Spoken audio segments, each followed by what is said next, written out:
எனக்கு கொடுத்திருக்கக்கூடிய தலைப்பு சர்வதேசத்தில் இருக்கக்கூடிய அரசியல் நிலவரம் என்ன, இந்தியாவில் இன்று நடக்கக்கூடிய அரசியல் என்ன, என்னுடைய பார்வை என்ன. இது ஒரு டேஞ்சரஸ் டாபிக்ங்க. காரணம், நான் ஒரு அரசியல் கட்சியில் ஒரு பொறுப்பில் இருக்கேன், அதுவும் ஒரு மிக முக்கியமான பொறுப்பில் இருக்கேன். அரசியல் கட்சியினுடைய சித்தாந்தத்தை, கோட்பாடுகளை முழுமையாக ஏற்றுக்கொண்டு இந்த கட்சியில் ஒரு தொண்டனாக இருக்கின்றேன். அப்படி இருக்கும் பொழுது எனக்கு இந்த பொது மேடையில் என்னுடைய தனிப்பார்வையில எப்படி இருக்கும், எப்படி இருக்குது, எப்படி இருக்க வேண்டும் நீங்க நினைக்கிறீங்க அப்படிங்கிற ஒரு தலைப்பு கொடுத்திருக்காங்க. இன்னைக்கு உலகத்தினுடைய அரசியல் பார்வை நமக்கு மிக மிக முக்கியமானது. காரணம், நம்ம எங்கே இருந்தாலும் கூட உலகத்தில் நடக்கக்கூடிய ஏதோ ஒரு விஷயம் நம்மிடம் ஒரு தாக்கத்தை ஏற்படுத்தும். குறிப்பாக அமெரிக்க எலெக்ஷனை பாருங்க. ட்ரம்ப் ஜெயிச்சிருக்காங்க, 312 எலக்ட்ரல் காலேஜ் ஓட்டு வாங்கி ஜெயிச்சிருக்காங்க. கடந்த ஒரு 10 நாட்களாக அவருடைய சோசியல் ட்ரூத் சோஷியல் அப்படிங்கிற சமூக வலைதளத்தில் ட்ரம்ப் அவங்க நிறைய விஷயங்கள் பேசுறாங்க. நேற்று சொல்லியிருக்காங்க, ஜனவரி 25ஆம் தேதி பதவியேற்ற உடனே இந்தியா உட்பட பிரிக்ஸ் நாடுகளிலிருந்து வரக்கூடிய பொருட்களுக்கெல்லாம் நான் வரி விதிக்க போறேன், பிரிக்ஸ் கண்ட்ரியோட பொருட்களுக்கு வரி விதிக்க போறேன் நேற்று சொல்லியிருக்காங்க.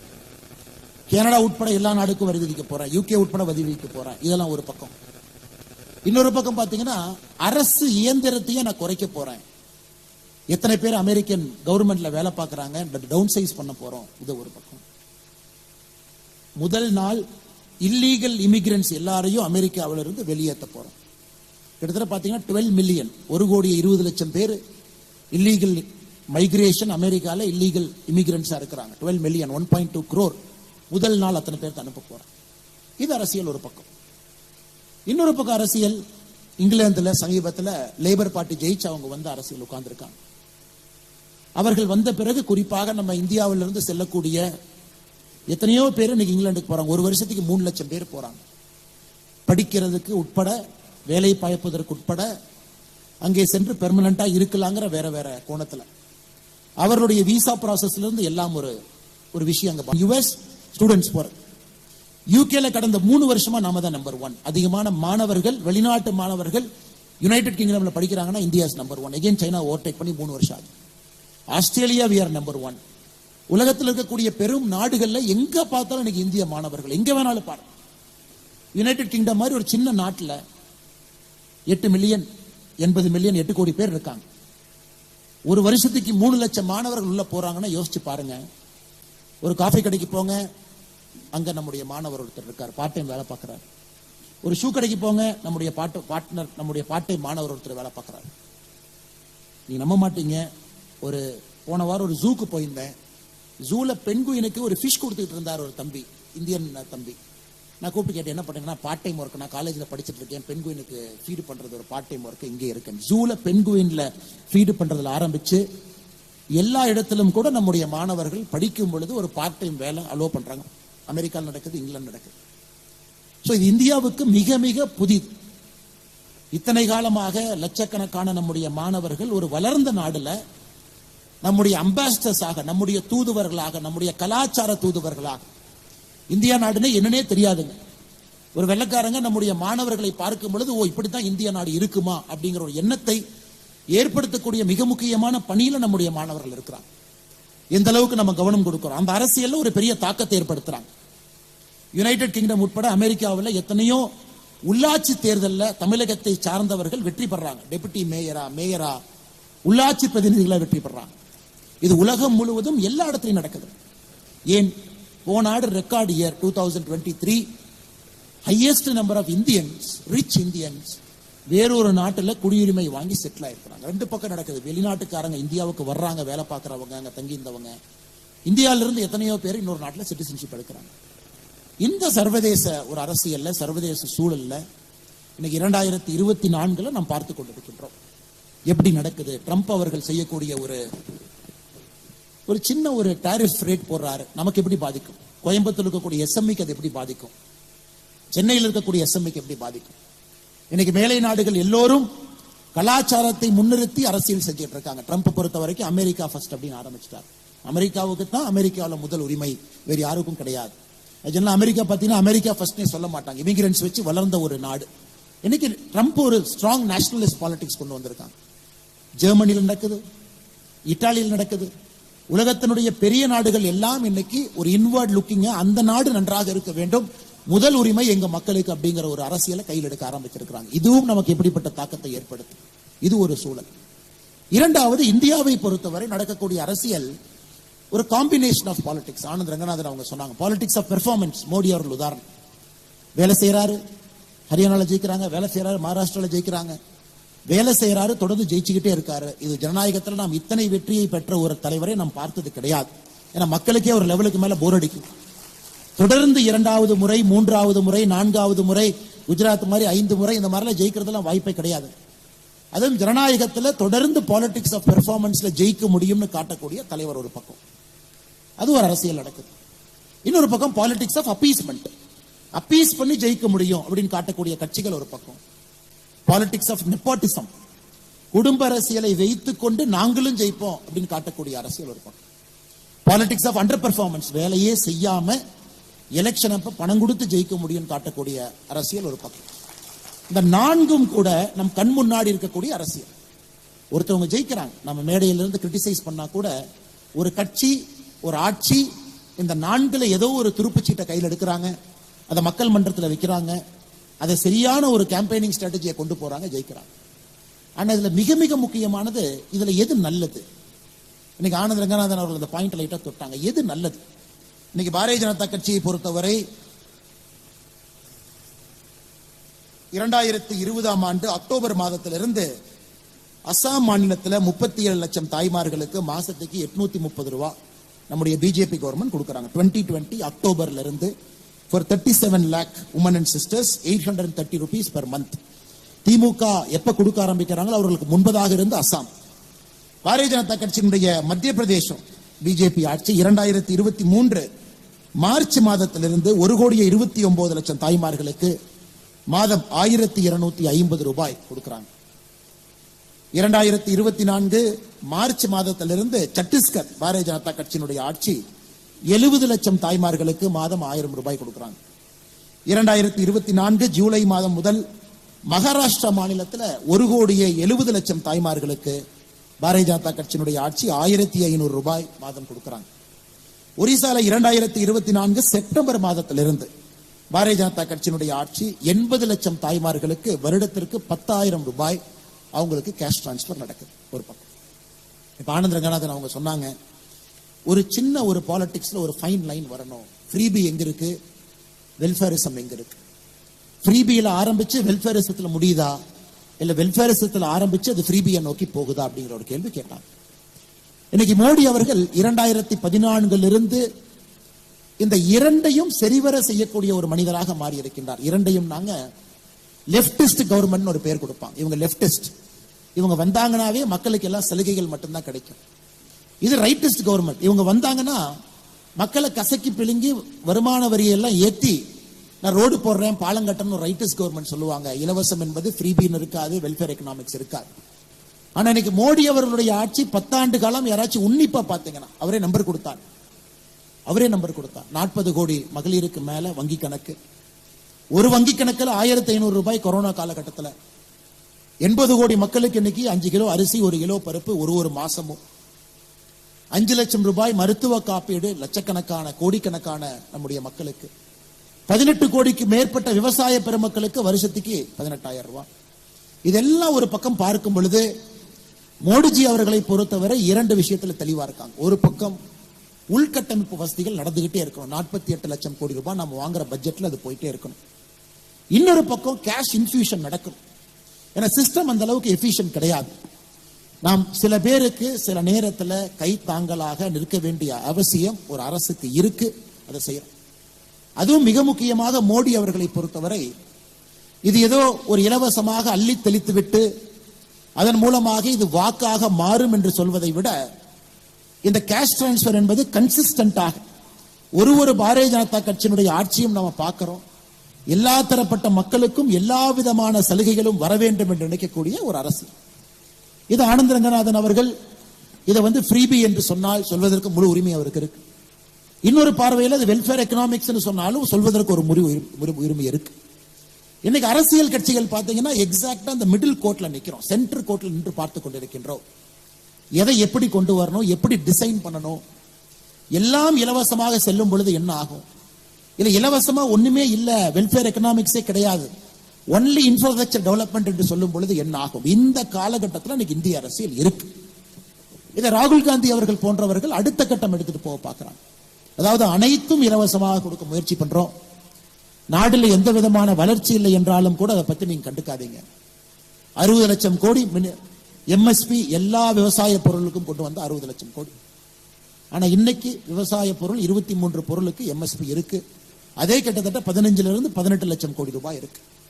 எதற்காக இதை பேசுறோம் அப்படின்னாங்க, ஒரு அரசியல் மேடையில நம்ம இதெல்லாம் பேச முடியாது.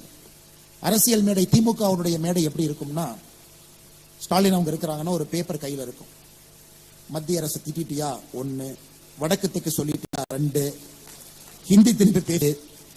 இது ஒரு டிபிக்கல் ஃபார்முலா பேஸ்ட் பாலிடிக்ஸ். அடுத்து இந்த பக்கம் இவங்களை சரி பண்றதுக்கு இதெல்லாம் செஞ்சிட்டுனா இவனை திட்டு அவனை திட்டு. இது ஒரு விதமான அரசியல். ஆனா இது போன்ற ஒரு மேடைகள்ல அறிவுபூர்வமான மக்கள் அமர்ந்து, அரசியல் கட்சியை சாராதவர்கள் நிறைய பேர் இருக்கும் பொழுது நாம் பேசுற கருத்துக்கள் தான் அரசியல் கட்சியினுடைய மேனிபெஸ்டோவாக சில காலத்துல மாற ஆரம்பிக்கும். அதற்குத்தான் நான் வரும்போது சுதர்சன் அவர்களை நடுவில் உட்கார வச்சாங்க. ஏன்னா அவரே உட்கார வைக்கல, சுதர்சன் என்கின்ற மனிதர் உட்கார வைக்கலைங்க. வாய்ஸ் ஆஃப் கோவை நடத்தக்கூடிய இந்த விழாவில் உங்கள் பிம்பமாக இருக்கக்கூடிய ஒருவரை இந்த நிகழ்வுல உட்கார வைக்கணும். காரணம், இது முக்கியமான ஒரு நிகழ்வு. அரசியல் கட்சி எல்லாம் தாண்டி சாதாரணமாக வாழக்கூடிய, எனக்கும் அரசியலுக்கும் சம்பந்தம் இல்லை என்று நினைக்கக்கூடிய உங்களை போன்ற சோ கால்டு மிடில் கிளாஸ் அப்படிங்கிற ஒரு வார்த்தையை போடுவாங்க. சோ கால்டு மிடில் கிளாஸ் அப்படி. ஏன்னா மிடில் கிளாஸ் மக்களை பொறுத்தவரை பெருசா யோசிக்க மாட்டாங்க, குடும்பத்தை பத்தி யோசிப்பாங்க, அவர்களுக்கு மாத வருமான செலவு பத்தி யோசிப்பாங்க, வேற எதுவும் யோசிப்பதற்கு அவர்களுக்கு நேரமே இருக்காது. வேலை செய்யக்கூடியவர்கள் மிடில் கிளாஸ் என்பதற்காக சோ கால்டு மிடில் கிளாஸ் அப்படின்னா. என்னைக்கு இந்த மிடில் கிளாஸ் மக்கள் அதை நாம் உடைக்க போகின்றோம் அப்படின்னு நினைக்கிறோமோ அன்னைக்கு தாங்க அரசியல் மாறும். நாம நினைக்கணும், என்னை நடக்கக்கூடிய அரசியல் எப்படி இருக்கு.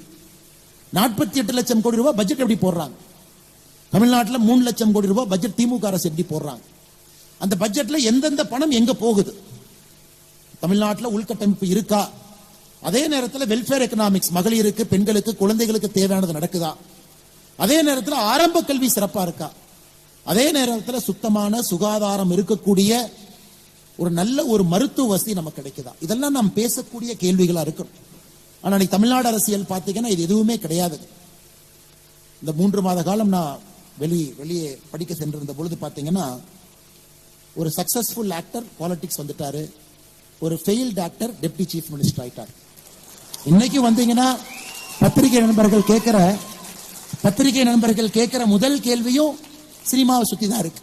முதல் கேள்வி சென்னை விமான நிலையத்துல, முதல் கேள்வி நம்முடைய கோயம்புத்தூர் விமான நிலையத்துல நம்முடைய அன்பு பத்திரிகை நண்பர்கள் கேட்கக்கூடிய கேள்வி, இவங்க அரசியல் எப்படி பாக்குறீங்க, அவங்க எலிவேஷன் எப்படி பாக்குறீங்க. ஆனா எனக்கு தெரியும், உங்களுக்கு தெரியும், காமன் மேனுக்கு அதனால ₹1 பிரயோஜனம் இருக்கான்னு கேட்டீங்கன்னா கண்டிப்பா கிடையாது. காமன் மேனுக்கு ₹1 பிரயோஜனம் இருக்கா? காமன் மேனுக்கு ரெவல்யூஷனரியா ஒரு அரசியல் கொண்டு வந்திருக்காங்களா? இல்லை. நான் யாரையும் குற்றம் சுமத்தலை. நடிகர் விஜய் அவர்களுடைய அரசியல் நான் வரவேற்கிறேன், வரணும். ஒரு உச்சத்தில் இருக்கக்கூடிய நடிகர், பெரும் அன்பை பெற்றிருக்கக்கூடிய நடிகர், நிறைய பேர் அவருடைய படத்தை ரசிச்சு பார்க்கறாங்க. ஆனா அரசியல் பரிமாணம் வேறு, அரசியல் என்பது முழுமையான ஒரு வேறு களம். ஆனா வரட்டும், களமாடட்டும், பார்ப்போம். அதே நேரத்தில் உதயநிதி ஸ்டாலின் அவர்களுடைய எலிவேஷன் என்ன சொல்றேன், பல இடத்துல கிரிட்டிசைஸ் பண்ணல. எலிவேஷன் என்ன சொல்றேன்னா, இது ஒரு விதமான அரசியலை முன்னெடுக்கிறேன், அது மக்கள் பார்க்கறாங்க. ஏன்னா அவங்க கட்சி யாரை கொண்டு வருவேன்னு அவங்களுக்கு உரிமை இருக்கு. ஏன்னா இந்த மேடையில் முழுமையாக அரசியல் பேசினா அது தவறா போயிருக்கு. இன்னைக்கு மக்களுக்கு பயன்படக்கூடிய அரசியல் நம்ம பேசலை, நம்ம பேசுறது இல்லை. ஒரு ஸ்டெர்லைட் மூடுனால காப்பர் எக்ஸ்போர்ட் பண்ணிட்டு இருந்த ஒரு நாடு இன்னைக்கு காப்பர் இம்போர்ட் பண்ண ஆரம்பிச்சிருக்கு அப்படிங்கிற செய்தி எத்தனை தமிழகத்தினுடைய ஊடகத்தில் அது வந்திருக்கு. ஒரு நாடு ஸ்டெர்லைட் கம்பெனியை விடுங்க, யார் நடத்துறாங்க விடுங்க, we are not bothered. யாரோ XYZ அதை நடத்திட்டு இன்னைக்கு ஒரு ஸ்டெர்லைட் நிறுவனத்தை மூடியதுனால இந்தியா ஒரு பெரிய மேலை நாடின் மீது காப்பரை வாங்க வேண்டிய நிலைமைக்கு இந்தியா தள்ளப்பட்டிருக்கிறது. அப்ப ஜியோ பாலிடிக்ஸ்ல இந்தியாவுக்கு என்ன பிரச்சனை சர்வதேச அரசியல்ல ஏற்படும் அப்படிங்கறத ஒரு common man, so called middle class நம்ம சொல்றவங்க அவங்க புரிஞ்சுக்கிட்டாங்கன்னா இதை வச்செல்லாம் நீ அரசியலே பண்ண முடியாது. இன்னைக்கும் பாத்தீங்கன்னா ரோடு போட்டா எதிர்ப்பு, இது போட்டா எதிர்ப்பு, அது போட்டா எதிர்ப்பு, இப்படிதான் போகுதோ தவிர அது ஆக்கப்பூர்வமான முறையில மக்கள் முன்னாடி வச்சு இதுல 10 சரி இருக்கு, 5 தப்பு இருக்கு, உங்களுக்கு வேணுமா அப்படின்னு கேட்கிற அரசியல் நம்மகிட்ட இல்லைங்க. டங்ஸ்டன் மதுரையில எடுத்தா கண்டிப்பாக 10 பிரச்சனைகள் அது இருக்கு, இல்லைன்னு அது சொல்லவே இல்லைங்க. கண்டிப்பா இருக்கு. மக்கள் வெளியே போகணும், அந்த 20 ஸ்கொயர் கிலோமீட்டருக்குள் நீங்க டங்ஸ்டன் எடுக்கணும். அது முக்கியமான ஒரு மெட்டீரியல் நமக்கு வேணும். கண்டிப்பா அதுல நல்லதும் இருக்கு. ஏன்னா நம்ம யாரு மேல டிபெண்ட் ஆகாம இருக்கும். இதை பக்குவமாக எடுத்து செல்லக்கூடிய அரசியல்வாதிகள் இன்னைக்கு கிடையாது. நல்லது இருக்கு, கெட்டது இருக்கு, மக்கள் நீங்க முடிவு பண்ணுங்க. கிராமத்தில் ஒரு கமிட்டி போட்டு முறைப்படி எடுத்து சொல்லுங்க. அதன் பிறகு கிராம சபையை கூட்டுங்க. அதுல வேலை வாய்ப்பு இத்தனை பேத்துக்கு வருது, இதுல பிரச்சனையானாலும் இத்தனை பேத்துக்கு வேலை வாய்ப்பு கிடைக்குது. சுகாதாரம், சுற்றுச்சூழல் பிரச்சனை இந்த மாதிரி கையாளுறாங்க. மத்திய அரசு அதிகாரிகள் நீங்க வந்து சொல்லுங்க, கிராம சபையில் வந்து எங்கிட்ட சொல்லுங்க, என்ன பிரச்சனை நீங்க சொல்லுங்க, எவ்வளவு இன்வெஸ்ட்மெண்ட் வரும், அதனால அதை சுற்றி எந்த விதமான தொழிற்சாலைகள் வரும் சொல்லுங்க. இதெல்லாம் கிடையாதுங்க. ஒரே வார்த்தை எதிர்ப்பு அல்லது ஒரே வார்த்தை ஆதரவு. இந்த அரசியல் என்பது எப்ப மாறும் என்றால், middle class, so called middle class இருக்கக்கூடிய பெரும்பான்மையான மக்கள் உங்களுடைய குரல் நீங்க உயர்த்தி கேட்கணும். இந்த அரசியல்னால எனக்கு லாபம் என்ன, எனக்கு நஷ்டம் என்ன, அது கேட்காத வரைக்கும் இதே மாதிரி எதற்கெடுத்தாலும் எதிர்ப்பு எதிர்ப்பு எதிர்ப்பு என்கின்ற அரசியலை மட்டும். அதான் மத்திய அரசு நேற்று ஒரு தன்னிலை விளக்கம் கொடுக்க வேண்டிய நிலைமைக்கு போயிட்டாங்க. 2024 பிப்ரவரி நாங்க இந்த டங்ஸ்டனுக்காக டெண்டர் கொண்டு வந்தோம். மாநில அரசு கிட்ட கருத்து கேட்டோம். மாநில அரசு கருத்து சொன்னாங்க. ஆனா எங்கேயும் மாநில அரசு எதிர்ப்புங்கிற வார்த்தையை பயன்படுத்தல. 20 ஸ்கொயர் கிலோமீட்டருக்கு 1.76 ஸ்கொயர் கிலோமீட்டர் அது பயோடைவர்சிட்டி ஹாட்ஸ்பாட் மட்டும்தான் சொன்னாங்க. டெண்டர் போட்டாச்சு, ஒரு நிறுவனம் எடுத்தாச்சு, ஹிந்துஸ்தான் ஒரு ஜிங்க் எடுத்தாச்சு. நவம்பர்ல 10 மாதம் கழித்து தமிழக அரசு எதிர்ப்பு சொல்லாம 10 மாதம் கழித்து இன்னைக்கு முதலமைச்சர் அவர்கள் மத்திய அரசு கடிதம் எழுதுறாங்க. இதைத்தாங்க நாங்க எதிர்க்கிறோம், இதைத்தான் எதிர்க்கிறோம். பிள்ளையை கிள்ளி விட்டு தொட்டிலை ஆட்டுவதை மட்டும்தான் எதிர்க்கின்றோம். பிரச்சனையா முதல்ல சொல்லுங்க. மீத்தேன் ஹைட்ரோ கார்பன் திட்டத்திற்கு நான் கையெழுத்து போட்டேன், ஆனா தெரியாம போட்டுட்டேன்னு 10 வருஷம் கழிச்சு சொல்லாது.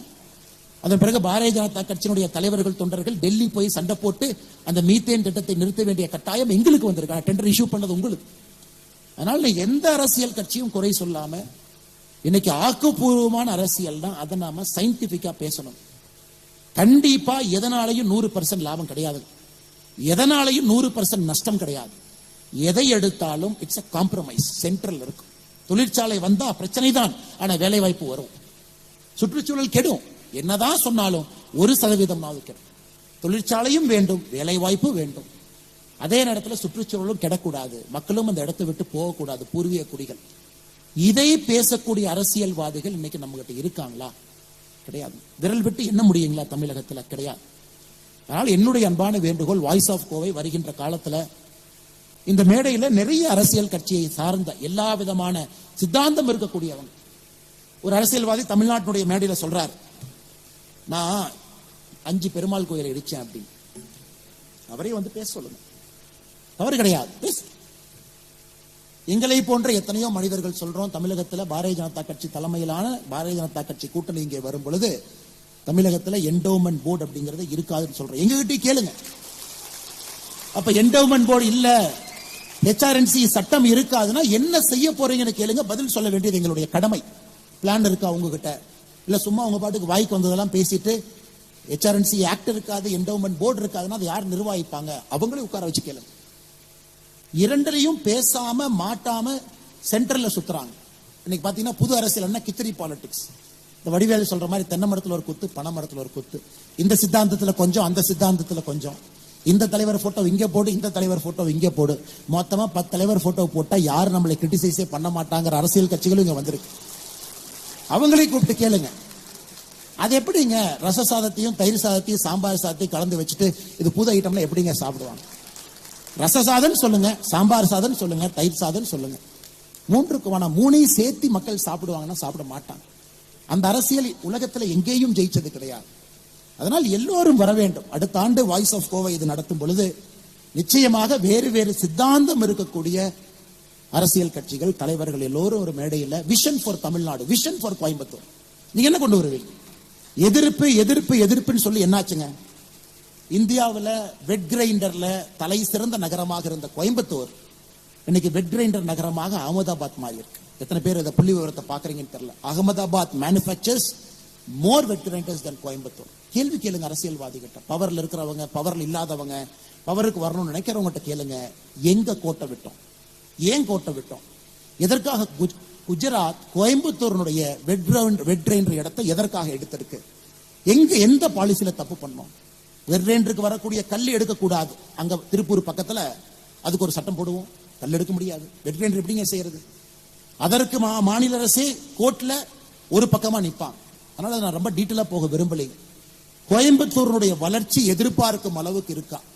நிச்சயமா கிடையாது, நிச்சயமா கிடையாது.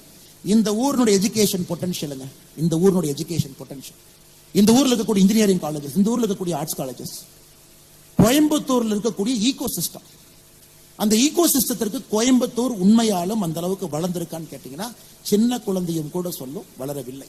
ஏன் வளரல? ஒரு ஏர்போர்ட்டினுடைய ஒரு நிலத்தை கொடுப்பதற்கு எதற்கு இத்தனை தாமதம் கேளுங்க.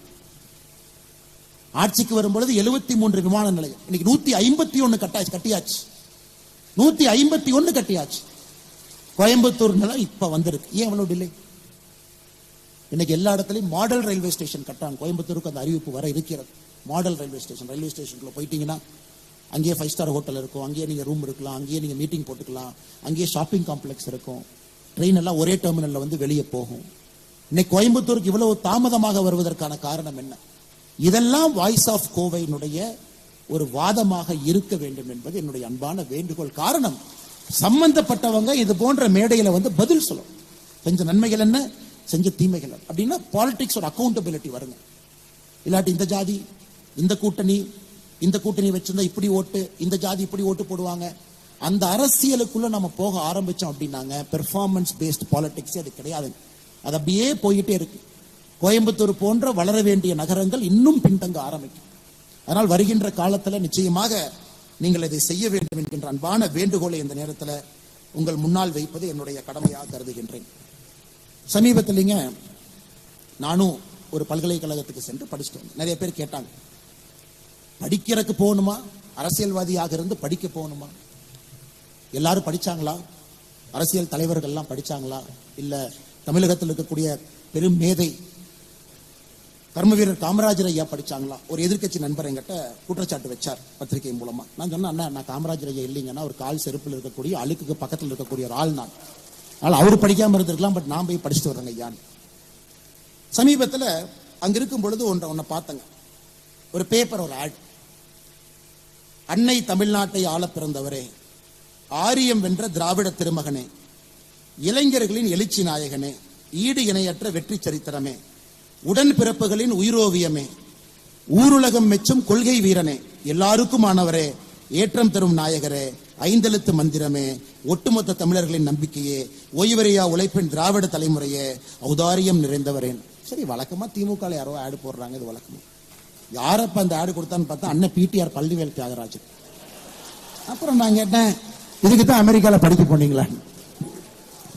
இன்னைக்கு என்ன ஆயிருக்குனாங்க, சில அரசியல் அறிவாளிகளை கூட அடிமைவாதிகளாக மாற்றக்கூடிய அரசியல் இருக்கும்போது, நல்லா நான் வச்சுக்கணும், அறிவாளிகள் கூட அடிமையாக இருந்தால் மட்டும்தான் இங்கே அரசியல் செய்ய முடியும் என்கின்ற நிலைமை இன்னைக்கு தமிழ்நாட்டில் வந்துருச்சு.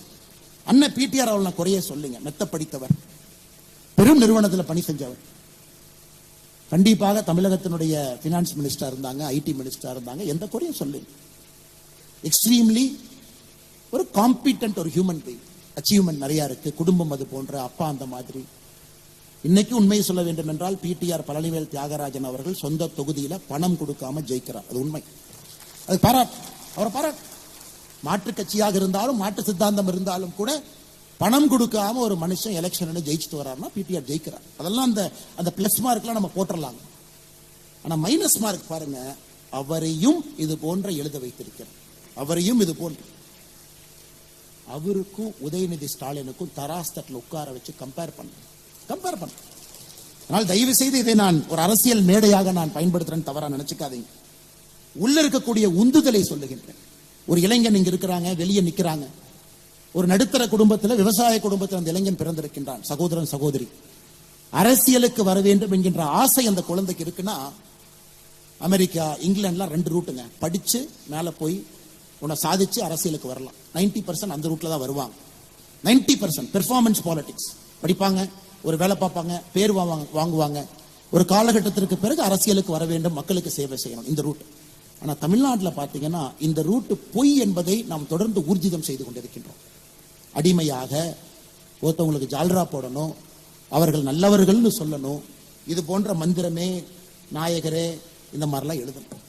அதனால் இதையும் கூட நடுத்தர மக்கள் நீங்க கேள்வி கேட்கணுங்க. நடுத்தர மக்கள் கேள்வி கேட்கணும். இன்னைக்கு இருக்கக்கூடிய அரசியல் அறிவாளிகளை கூட அடிமைவாதிகளாக மாற்ற ஆரம்பித்தால் இந்த அரசியல் எங்க போய் நிற்கும்? இன்னைக்கு ஆனந்த ரங்கநாதன் ஐயா சொன்னாங்க, எனக்கும் பிடிஆர் அவர்களுக்கும் 1008 கருத்து வேறுபாடுகள் இருக்கு. அதெல்லாம் ஒரு பக்கம் விடுங்க. 1008 கருத்து வேறுபாடுகள் இருந்தாலும் அவருடைய சித்தாந்தத்தில் அவர் உட்கார்ந்துருக்கார். இன்னைக்கு ஒரு அரசியல் கட்சிக்குள்ள புது எனர்ஜி வேணும்னு நீங்க நினைச்சீங்கன்னா இது போன்ற மனிதர்கள் மட்டும்தான் ஒரு புது எனர்ஜியை கொடுக்கும். இன்னைக்கு அவங்க நிலைமை அடுத்து உதயநிதி ஸ்டாலின் அவர்கள் வர வேண்டும் என்றால் நாம் வர வேண்டும் என்பதற்காக எப்படியெல்லாம் மாறிட்டாங்க. அதனால்தான் அன்பு சகோதர சகோதரிகளே, இன்னைக்கு தமிழகத்தில் மிக முக்கியமாக நடக்கக்கூடிய அரசியலை மெரிட் பேஸ்டா, பெர்ஃபார்மன்ஸ் பேஸ்டா, சோசியல் ஜஸ்டிஸ் ஓரியன்டாக கொண்டு செல்ல வேண்டும் என்றால் நடுத்தர மக்களுக்கு தான் அது பொருள். நீங்க தான் விழிக்கணும், நீங்க தான் உறுதியா இருக்கணும், நீங்க தான் எழுந்து நிற்கணும். பிசினஸ் பீப்புளுக்கு அவர்களுக்குரிய பிரச்சனை அவர்களுக்கு இருக்கு. எல்லோரும் இங்க இருக்கக்கூடிய சில மனிதர்களை போல கிடையாது. ஒரு பிசினஸ் மேன் பொலிட்டிக்கல் ஸ்டாண்ட் எடுத்தா கரண்ட் வராது, தண்ணி வராது, ஹெல்த் இன்ஸ்பெக்டர் வந்து செக் பண்ணுவார், ப்ராடக்ட் வெளியே போகாது. எந்த அரசியல் கட்சியாக இருந்தாலும் பந்தாடி விடுவார்கள். பிசினஸ் மேன் ஒரு பொலிட்டிக்கல் பொசிஷன் எடுக்க முடியாது. சில பேர் எடுக்கிறாங்க, அது அவர்களுடைய தார்மீக இந்த பவர். கீழ்த்தட்டு மக்கள் அவங்களுக்கு பொலிட்டிக்கல் பவர் என்ன போய் சேரலைங்க. அவர்களுக்காகத்தான் இவ்வளவு போராட்டம் நடக்குது. அவர்களுக்கு அரசியல் கைக்கு போகும் பொழுது ஒரு அதிகாரம் வரும். அண்ணல் அம்பேத்கர் அவர்கள் சொன்னது போல படிப்பை விட அரசியல் எப்ப கைக்கு போகுதோ அன்னைக்குத்தான் கீழ்த்தட்டில் இருக்கக்கூடிய மக்கள் விழித்திருவார்கள். பொலிட்டிக்கல் பவரே போகாம இருக்கு. இன்னைக்கு அதை மாற்ற முடியும் என்று நீங்க நினைச்சீங்கன்னா மிடில் கிளாஸ் மட்டும்தாங்க நடக்கும். மாத சம்பளம் வாங்குகின்றோம் உண்மைதான், கடுமையாக உழைக்கின்றோம் உண்மைதான், நமக்கு நம்ம வேலையை பார்க்கறதுக்கே நேரம் இல்லை உண்மைதான், கிடைக்கிறதே ஒரு வீக்கெண்டுங்க, அதுலயும் வாய்ஸ் ஆஃப் கோவையில வந்து உட்கார வச்சுட்டீங்க உண்மைதான், எனக்கு என்னை பற்றி யோசிப்பதற்கே நேரம் இல்லை, நாட்டை பத்தி எங்க யோசிக்கணும் உண்மைதான். அதிலும் நீங்க மனசு வச்சு ஒரு சின்ன விஷயத்தை குறிப்பெடுத்து நீங்க பாத்தீங்கன்னா நம்முடைய அரசியல் மாற ஆரம்பிக்கும். அதற்குத்தான் இந்த வாய்ஸ் ஆஃப் கோவை போன்ற சாமானிய மனிதர்கள் ஒன்றாக இணையக்கூடிய இது போன்ற நிகழ்வை நாம என்கரேஜ் பண்ணணுங்க, அவங்களை ஆராதிக்கணும், ஆமோதிக்கணும். ஆனா இதே மேடையில் நான் இருக்கும் பொழுது ஆனந்த் ரங்கநாதன் அவர்கள் பாரதிய ஜனதா கட்சியை பத்தி கிரிட்டிசைஸ் பண்ணாங்க. Fair enough, no problem. உங்க பார்வையில நாங்கள் செய்யக்கூடிய ஒரு விஷயம் தவறு நினைக்கிறீங்களா, தயவு செஞ்சு சொல்லுங்க. உங்க பார்வையில நாங்கள் செய்யக்கூடிய 10 விஷயங்கள் சரி நினைக்கிறீங்களா, தயவு செஞ்சு சொல்லுங்க. அதற்குத்தான் இந்த மேடை இருக்க வேண்டும் என்று கோயம்புத்தூர் பாராளுமன்ற தேர்தலுக்கு பிறகு ஆசைப்பட்டோம். அது இன்னைக்கு நடந்துகிட்டு இருக்கு. தொடர்ந்து இது போல நீங்க முன்னாடி எடுத்துட்டு போகணும். இன்னைக்கு ஒரு கார்மிக் ஃபங்க்ஷன்ல வந்து நான் தர்மாவை பத்தி பேசாம போனா ரொம்ப தவறா போயிடும். இன்னைக்கு இங்கிலாந்துல இருக்கக்கூடிய ஒரு மியூசியமுக்கு போங்க. Museum of natural history London. எவ்வளவு வச்சிருப்பாங்க ஒரு மியூசியம், எவ்வளவு பொருள் உள்ள இருக்கும் யாராச்சும் ஒருத்தர் சொல்லுங்கண்ணா. ஒரு மியூசியம் ஆஃப் நேச்சுரல் ஹிஸ்டரி எவ்வளவு இருக்குங்கண்ணா, எவ்வளவு ஒரு மியூசியத்துக்குள்ள எவ்வளவுதான் அடைக்க முடியும்? பொருள் வச்சிருக்கான். 6.7 மில்லியன், 67 லட்சம், 6.7 மில்லியன். அது பாத்தீங்கன்னா டைனோசரனுடைய போன்ல இருந்து ஆரம்பிச்சு பூமிக்குள்ள முதல்ல வந்த மெட்ராய்ட்ல இருந்து இந்தியாவிலிருந்து கடத்தப்பட்ட பொருள் இருந்து எல்லாம் சேர்த்துனீங்கன்னா 67 லட்சம், 6.7 மில்லியன். போன ஒருத்தருடைய மண்டை ஓட்ட அங்கே பார்க்கறதுக்காக டிஸ்பிளே பொருளா வச்சிருக்கிறாங்க. நாகா ட்ரைபினுடைய ஒரு மண்டை ஓடு. கேட்ட 200 வருஷத்துக்கு முன்னாடி நாங்க அங்க எடுத்தோம் பாருங்க. ராபர்ட் கிளைவ் இந்தியாவையே சூறையாடினவர், ஏன் தாஜ்மஹாலை தனித்தனியாக பிரிச்சு இங்கிலாந்து எடுத்துட்டு போன ஐடியாவும் போட்டவர். அவருடைய பெயர்ல இருக்கக்கூடிய கிளைவ் மியூசியத்துக்கு போங்க, அங்க 46,000 பொருள் வச்சிருக்காரு. எதுக்காக இது சொல்றாங்க? இன்னைக்கு நம்முடைய பாரம்பரியம் உலகம் முழுவதும் சிதறி கிடக்குதுங்க, சிதறி கிடக்குது. முன்னோர்கள்லாம் சிதறி கிடக்குறாங்க. அதையெல்லாம் போய் ஒரு சாதாரண மனிதனாக அங்க போய் நம்ம பார்த்தோம் அப்படின்னாங்க நம்முடைய வயிறு பற்றி எரியும். எல்லாம் நம்முடைய முன்னோர்கள், நம்முடைய கலாச்சாரம், நம்முடைய பாரம்பரியம் நமக்கு தெரியாதுங்க நாம் எப்படி வாழ்ந்தோம் அப்படி. அந்த ஈஸ்ட் இந்தியா கம்பெனியும் அந்த பிரிட்டிஷ் சாம்ராஜ்ய மனிதர்களும் அந்த 200-300 வருஷத்துல மொத்தமா அதெல்லாம் டிராஃபி எடுத்துட்டு போயிட்டாங்க. நம்முடைய விநாயகர் சிலை சில வீட்டுல அலங்கார பொருளாக ரிசப்ஷன்ல இருக்கு. திருமங்கை ஆழ்வார் இப்போ இந்தியா கொண்டு திரும்ப வருதுங்க ஆஸ்மோலியத்துல. மிக மிக முக்கியமான ஒரு விஷயம், நம்முடைய கலாச்சாரத்தை நாம் மீட்டெடுக்க வேண்டும் என்றால் ஒன்று நம்முடைய கலாச்சாரத்தை பத்தி நம்ம தெரிஞ்சுக்கணுங்க, நம்பர் 1. இரண்டாவது, உலகம் முழுவதும் இருக்கக்கூடிய நம்முடைய கலாச்சாரம் சார்ந்த வேர்களை திரும்ப கொண்டு வரணும். இன்னைக்கு பெருமையாக ஒரு பாரதிய ஜனதா கட்சியினுடைய தொண்டனாக நாம் எல்லோரும் சொல்ல முடியும், மோடி அவர்கள் அதை செய்து காட்டி கொண்டிருக்கின்றார்கள் என்று பெருமையா சொல்லலாம். நான் ஏதோ மோடி அவர்கள் கட்சியை சார்ந்தவன் அதனால் நான் சொல்றேன், உங்களுடைய கிளாப்ஸுக்காக சொல்றேன், அப்படி கிடையாதுங்க. 2014க்கு பிறகு கடந்த 10 ஆண்டுகள்ல பாரத பிரதமர் நரேந்திர மோடி அவர்கள் உலகம் முழுவதும் நம்முடைய கலாச்சார விழுமியங்கள் பொருட்கள் என்ன இருக்குதோங்க 640 பொருட்களை நம்ம கொண்டு வந்திருக்கோம். 640. அமெரிக்கால இருந்து மட்டும் 578, ஆஸ்திரேலியால இருந்து 39, இங்கிலாந்துல இருந்து 12, இது போன்ற எல்லா நாட்டில இருந்து 640 தனித்தனி பொருட்களை கொண்டு வந்திருக்கு. 2004 இருந்து 2013 வரை ஆட்சியில் இருந்தவர்கள் நம்முடைய நாட்டிற்கு திரும்பி கொண்டு வந்த கலாச்சார பொருள் 1. 1970 இருந்து 2004 வரை ஆட்சியில் இருந்தவர்கள் நாட்டிற்கு திரும்பி கொண்டு வந்தது 3. என்ன கணக்கு போட்டு பாருங்க. 1970 இருந்து 2014 வரை ஆட்சியில் இருந்தவர்கள் வெளிநாட்டில் இருக்கக்கூடிய நம்முடைய கலாச்சார விழுமியங்களை திரும்ப நாட்டுக்குள்ள கொண்டு வந்தது 4. 2014 இருந்து 24 வரை நாம் கொண்டு வந்திருக்கக்கூடிய பொருட்கள் 670. இதுதாங்க டிஃபரன்ஸ். ஆனா இன்னும் லட்சக்கணக்கான பொருட்கள் இருக்குது, இன்னும் லட்சக்கணக்கான பெயின்ஸ்டேக்கிங் ஒர்க். பிரிட்டன்ல இருந்து எதுவுமே நீங்க கொண்டு வர முடியாது. கேட்டா ஒரு சட்டம் வச்சிருக்கான், பிரிட்டிஷ் மியூசியம் ஆக்ட் 1963. ஒரு மியூசியத்துக்குள்ள ஒரு பொருள் இருந்தா மியூசியத்துக்கு தான் சொந்தம், அது திருடு போன பொருள் நீங்க ப்ரூவ் பண்ணாலும் திரும்ப கொடுக்க மாட்டோம். இந்தியாவிற்கு வந்திருக்கக்கூடிய அந்த 11ம் மோடி அவர்கள் தலையிட்டு பிரைம் மினிஸ்டர் தன்னுடைய பர்சனல் டிஸ்கிரிஷன்ல அந்த 11 பொருள் கொடுத்திருக்காங்க. அமெரிக்காவுடைய முன்னாள் அதிபர் ஜோ பிடனும் பாரத பிரதமர் நரேந்திர மோடி அவர்களும் 2022 கல்ச்சரல் ப்ராப்பர்ட்டி அக்ரிமெண்ட் கையெழுத்து போட்ட பிறகு அமெரிக்காவிலிருந்து கிட்டத்தட்ட 640 இந்தியாவுக்குள்ள வர ஆரம்பிச்சிருக்கு. இன்னைக்கு இது போன்ற அமைப்புகளில் இளைஞர்கள் இங்க இருப்பீங்க. இதை ஒரு வேள்வியா நீங்க எடுத்து, இளைஞர்கள் யாராச்சும் இருக்கீங்க உங்களுக்கு இதுல ஆர்வம் இருக்குன்னா வேள்வியா எடுத்து hunt for our artefacts. Belgium, France, Italy, Spain, America, இங்கிலாந்து எங்க இருந்தாலும் நீங்க ஒரு வேள்வியாக எடுத்து திரும்பி கொண்டு வர்றதுக்கு நீங்க நில்லுங்க முன்னாடி. இன்னைக்கு Ashmolean museum, Oxford India pride project என்கின்ற அமைப்பு, அருமை சகோதரர் எஸ் விஜயகுமார் ஒருத்தர் இருக்கார். அந்த டீம் பாத்தீங்கன்னா ஒரு பொருளா கண்டுபிடிச்சு போட்டோ எடுத்து தமிழ்நாட்டில் இந்தியாவில் எஃப்ஐஆர் செக் பண்ணி எங்க திருட்டு போச்சுங்கிற ப்ரூஃப் மேட்ச் பண்ணி இந்த கோயில் இருந்த போட்டோவும் அதுவும் ஒன்னு அந்த ப்ராவினன்ஸ் எஸ்டாப்ளிஷ் பண்ணி கடுமையாக போராடி ஒரு பொருளை கண்டுபிடித்த பிறகு இந்திய அரசுக்கு தெரிவித்த பிறகு நாம் அதை வாங்கிட்டு வரோம் நாட்டில் இருந்து.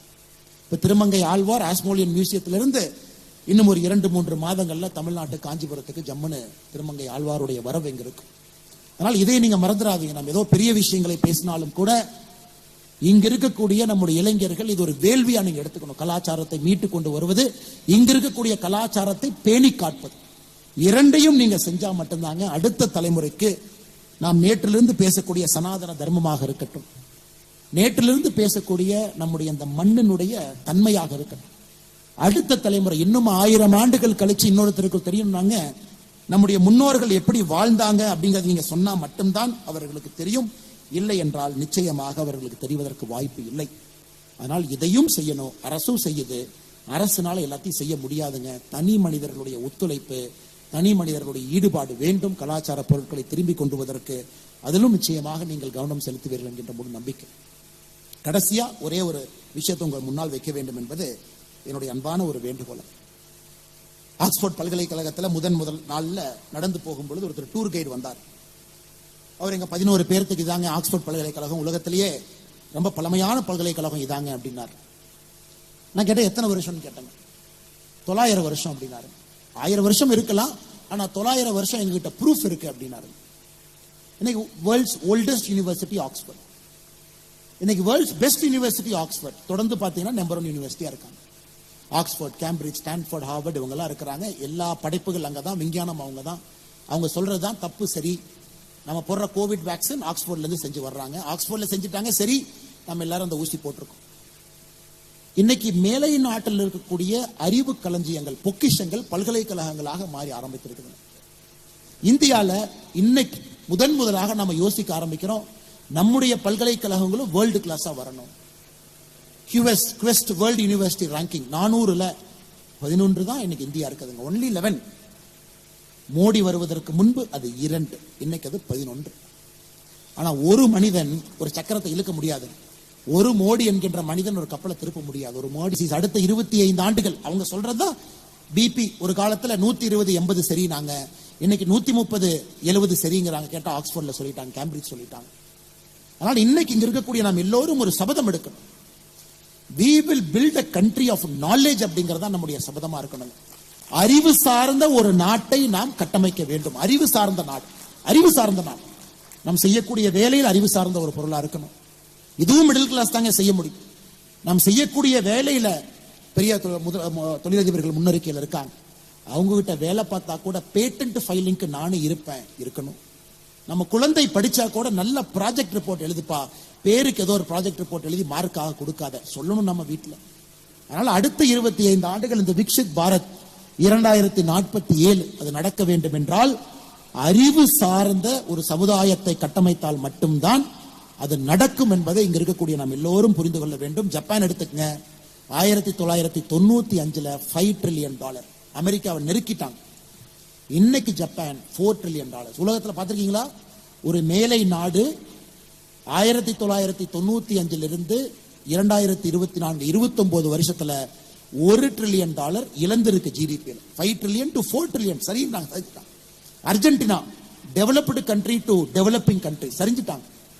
காரணம் இந்த நாடுகள் அடுத்த தலைமுறை அறிவை நோக்கி போலிங். நமக்கு சினிமா இருக்கட்டும், இருந்தாலும் குழந்தைங்கிட்ட புத்தகத்தை படிப்பதற்கு சொல்லிக் கொடுங்க. நெட்ஃபிளிக்ஸ் இருக்கு, அமேசான் இருக்கு, லட்சக்கணக்கான ஆயிரக்கணக்கான சீரியல் இருந்தாலும் வாரம் உங்க குழந்தை ஒரு புத்தகமாச்சு படிக்கிறாரா? பரீட்சை வைங்க. அல்லது நீங்க புத்தக கடைக்கு நீங்க கூட்டிட்டு போறீங்களா? சொல்லுங்க. அமேசான்ல டிஸ்கவுண்ட் சேல்ல பொருள் மட்டும் வாங்குறோமா, இல்ல புத்தகத்தையும் வாங்கி கொடுக்கறோமா? அது அப்பா அம்மாவாக மிடில் கிளாஸ் ஆக நீங்க முன்னாடி நில்லுங்க. அதையெல்லாம் தாண்டி அறிவு சார்ந்த நிகழ்வுகள் கோயம்புத்தூர்ல, சென்னையில, தமிழகத்துல எங்க நடந்தாலும் கூட குடும்பமாக ஒரு அறிவு சார்ந்த நிகழ்ச்சியில போய் இருக்கிறோமா பண்ணுங்க. இதே கொடிசியால என்னுடைய நெருங்கிய நண்பர் அருமை சகோதரர் விஜய் ஆண்டனி அவர்கள் வரும் பொழுது அரங்கமே வலிஞ்சு நின்னாங்க. நான் விஜய் ஆண்டனி அவர்களுக்கு ஒரு மெசேஜ் போட்டேன், பிரதர் வெரி குட் ரெஸ்பான்ஸ் இன் கோயம்புத்தூர். நம்ம மக்கள் பாருங்க எத்தனை பேர் வந்திருக்காங்க. ஒரு அறிவு சார்ந்த நிகழ்வுக்கும் அத்தனை பேர் வர வேண்டும் என்பது என்னுடைய அன்பான ஒரு ஆசை. அறிவு சார்ந்த நிகழ்வு, சயின்ஸ் பத்தி, டெக்னாலஜியை பத்தி, ஜியோ பாலிடிக்ஸ் பத்தி பேசுறாங்க, நகருக்கு நம்ம போகணும். இன்னைக்கு கோயம்புத்தூர்ல அந்த பக்கம் உணவு திருவிழா நடந்து கொண்டிருக்கு, தவறே கிடையாதுங்க. கொங்கு பகுதியினுடைய உணவு திருவிழா மிக முக்கியம். அடிதடி, கலாட்டா, லா அண்ட் ஆர்டர் ப்ராப்ளம். பத்திரிகை நண்பர்களுக்கு ஆனா உணவு திருவிழாவை பத்தி கருத்து சொல்லுங்கண்ணா. ரொம்ப கூட்டம் வந்துட்டாங்க, 800 ரூபா வாங்கினாங்க, அப்படியே அலைமோதி கூட்டம் நிக்குது. மக்கள் ஏன் அவ்வளவு பேர் வர்றாங்க? இன்னைக்கு நம்முடைய மிடில் கிளாஸ் மக்களுக்கு சோசியல் லைஃப் என்னங்க? சோசியல் லைஃபே இல்லை.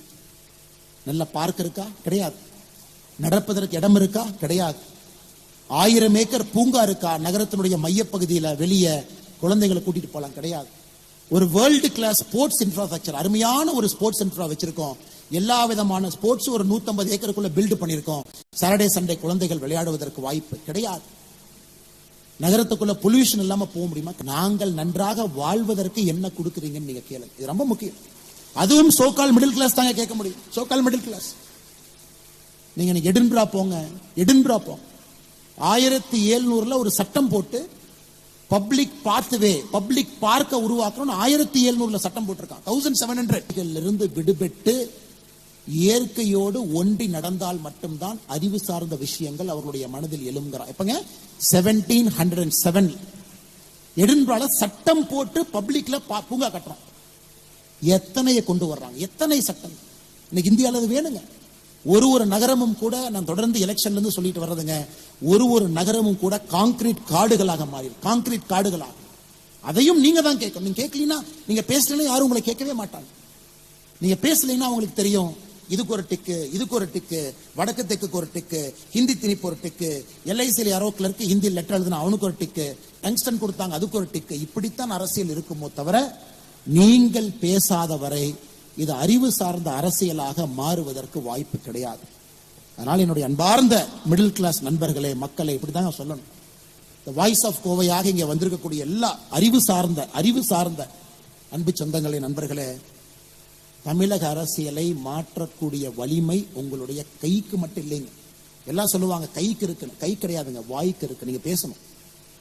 ஓட்டு போடுறது கையுங்க, ஆனா பேசுறது வாய். ஆனால் இன்னையிலிருந்து தமிழக அரசியல்ல புதிதாக நாம் சொல்வோம், ஓட்டு போடக்கூடிய மக்களே, கைக்கு இருக்கக்கூடிய வலிமை உங்களுடைய வாயுக்கும் இருக்கட்டும் என்று சொல்வோம். காரணம், கையினுடைய வலிமை அரசியல்வாதிகளுக்கு தெரிவது கிடையாது, ஓட்டு போட்ட பிறகு.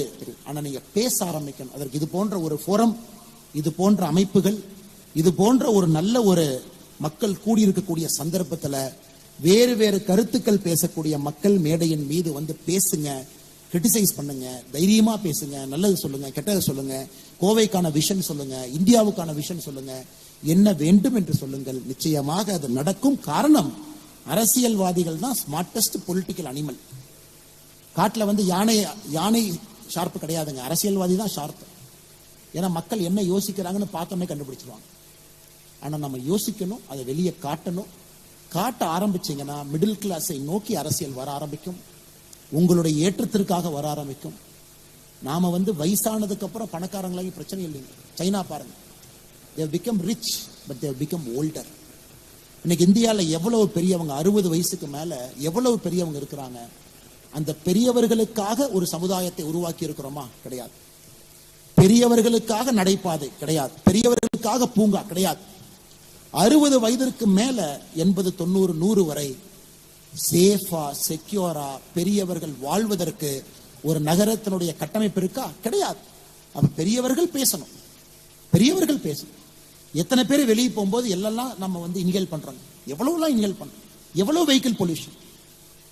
யாரோ சொன்னாங்க என்கிட்ட, ஆனா நீங்க வந்து பிஜேபி தலைவராக மோடி கடிதம் எழுதுறீங்க, இதுவரைக்கும் இந்தியாவில் யாருமே பண்ண மாட்டாங்கன்னா, சென்னை மெட்ரோ வேண்டும் என்று நீங்க எதுக்கு நான் கடிதம் எழுதுனீங்க? அது மத்திய அரசு கொடுக்கும், மாநில அரசு நாங்க தான் செய்யறோம் நாங்க, நீங்க எதுக்கு கடிதம் எழுதுனீங்க? கட்சியில் ஒரு பெரிய தலைவர் எனக்கு தொலைபேசி மூலமாக அழைத்து சொன்னாங்க, இதுவரை இந்தியாவில் எந்த பிஜேபியில் இருந்தும் கூட ஒரு ஸ்டேட் யூனிட் மோடி அவர்களுக்கு கடிதம் எழுதி, ஐயா எங்க ஊருக்கு மெட்ரோ கொஞ்சம் தாமதமா வருது, இவங்க லோக்கல் அரசியல் பண்ணி வர்ற மெட்ரோ வராம பண்ணிடுவாங்களாட்டு இருக்குது, கொஞ்சம் நீங்க டக்குன்னு அந்த மெட்ரோ ஃபேஸ் 2 கொஞ்சம் கொடுத்துருங்க ஐயா, ஒரு 43,000 கோடி செலவு பண்ணுங்க ஐயா.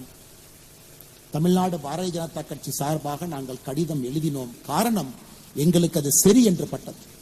மோடி அவர்களும் ஒரு வாரத்துல சென்னை ஃபேஸ் 2 மெட்ரோவை மத்திய அரசு ப்ராஜெக்ட் அனௌன்ஸ் பண்ணீங்க, 43,000 கோடி ஒதுக்கினார். கோயம்புத்தூருக்கும் அதையே நாங்கள் செய்ய இருக்கின்றோம், செய்ய போகின்றோம். கோயம்புத்தூருக்கும் அது நடக்கும். காரணம், வாழ்வியல் முறையை மாத்தி தாங்க ஆகும். நான் என்ன சொல்றேன்னாங்க, கொஞ்சம் நீங்க எங்களை ஃபோர்ஸ் பண்ணுங்கன்னு நான் சொல்றேன். நீங்க அரசியல் கட்சிகளை ஃபோர்ஸ் பண்ண, உங்களை நோக்கி வரவை, டெவலப்மெண்ட்டை நோக்கி வரவை.